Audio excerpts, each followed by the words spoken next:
নির্বাচন কমিশনকে চিঠি মধ্যশিক্ষা পর্ষদের, বুথ লেভেলের অফিসার চেয়ে চিঠি কমিশনের। আর এর পরিপ্রেক্ষিতে চিঠি মধ্যশিক্ষা পর্ষদে। মাধ্যমিকে অনেক কর্মীর প্রয়োজন, কর্মী দেওয়া অসুবিধায় কমিশনের চিঠিতে আপত্তি জানিয়ে পাল্টা চিঠি মধ্যশিক্ষা পর্ষদের। নির্বাচন কমিশনকে করা চিঠি মধ্যশিক্ষা পর্ষদের, বুথ লেভেল অফিসার চেয়ে চিঠি কমিশনের। এর পরিপ্রেক্ষিতে মধ্যশিক্ষা পর্ষদের তরফে চিঠি দেওয়া হয়। মাধ্যমিকে অনেক কর্মীর প্রয়োজন, কর্মী দেওয়া অসুবিধা। এই বিষয়ে আমরা কথা বলবো। আমাদের সঙ্গে টেলিফোনে রয়েছেন আমাদের প্রতিনিধি নাজিয়া রহমান। নাজিয়া, নির্বাচন কমিশনকে চিঠি মধ্যশিক্ষা পর্ষদের বিষয়ে কি জানতে পারছো?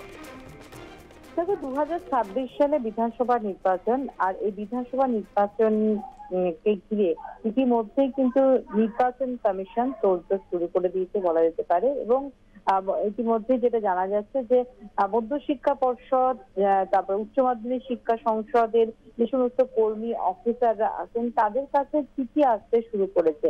এবং সেই চিঠিতে উল্লেখ করা হয়েছে যে বিএলও হিসেবে নিযুক্ত করা হচ্ছে অফিসার কর্মীদের, এবং নির্বাচন মানে যাদের নিজস্ব কাজ অর্থাৎ দপ্তরের কাজের পাশাপাশি তাদেরকে নির্বাচন কমিশনের কাজটিও করতে হবে, এবং প্রয়োজন হলে পর নির্বাচন কমিশন তাদের ডেকে নেবেন, এমনটা জানা যাচ্ছে।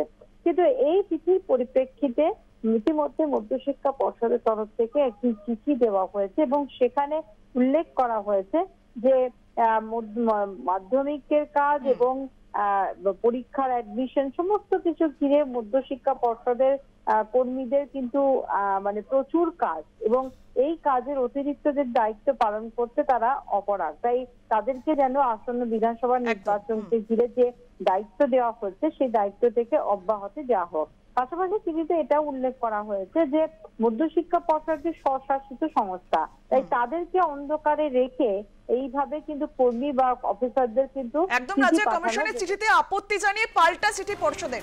নজর রাখো। ধন্যবাদ তোমায়।